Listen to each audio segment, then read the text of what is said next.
आज भारतीय जनता पार्टीने 5 राज्यांपैकी 3 राज्यांमध्ये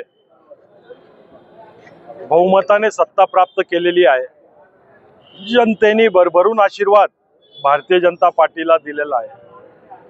मुखर्जीचं जन्मस्थान ज्या ठिकाणी त्यांनी जे संस्थापक आहेत ज्यांनी एवढंसं रोप त्या ठिकाणी लावलं होतं आणि आज तो एवढा मोठा झालेला आहे आणि हे सर्व त्यांना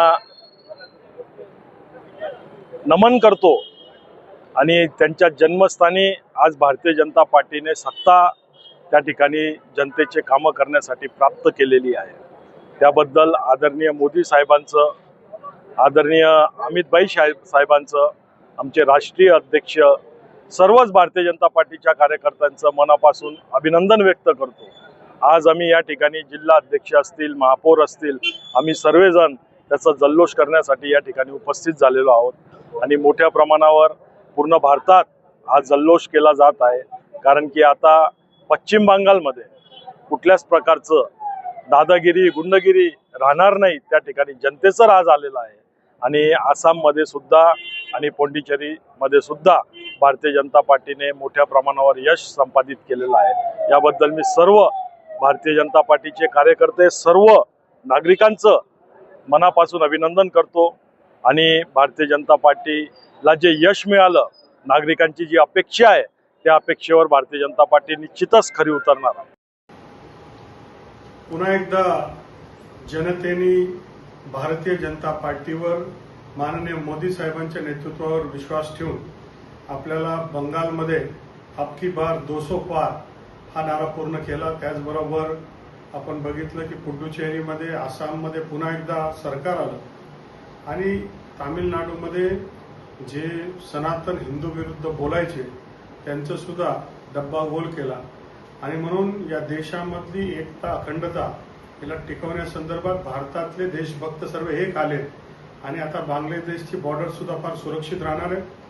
खरं तर ज्या लोकांनी हिंदू विरोधी भूमिका, देशाच्या विरोधी भूमिका घेतली त्या लोकांना जनतेने धडा शिकवला।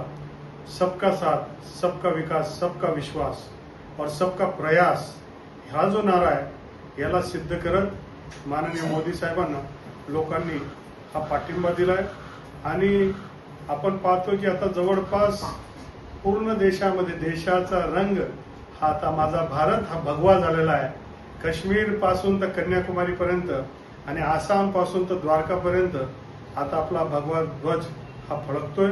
हा भगवा ध्वज हा हिमालयाच्या चोटीवर तर फडकणार, पण एक दिवशी पूर्ण विश्वावर हा आमचा भगवा ध्वज फडकणार हा विश्वास आहे।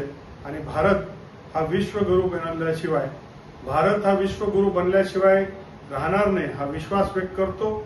तमाम भारतीय जनता पार्टीच्या कार्यकर्त्यांचं मी अभिनंदन करतो की माननीय मोदी साहेबांच्या नेतृत्वावर लोकांनी विश्वास केला। अमित शाह साहेबांचं चाणक्य नीती आणि नितीन नवीन हा युवा अध्यक्षांचा पहिल्या निवडणूकमध्येच त्यांनी चौका मारलेला आहे, छक्का मारलेला आहे आणि म्हणून नितीन नवीनजी यांचं अध्यक्षपद हे सुद्धा यशस्वी ठरलंय असंही आपल्याला सांगता येईल। म्हणून माननीय मोदी साहेबांचं मी मनापासून भारतीय जनता पार्टीचा कार्यकर्ता म्हणून तमाम भारतीय लोकांच्या मनामध्ये होतं की अब की बार बंगाल में होगा 200 पार आणि ते झालेलं आहे।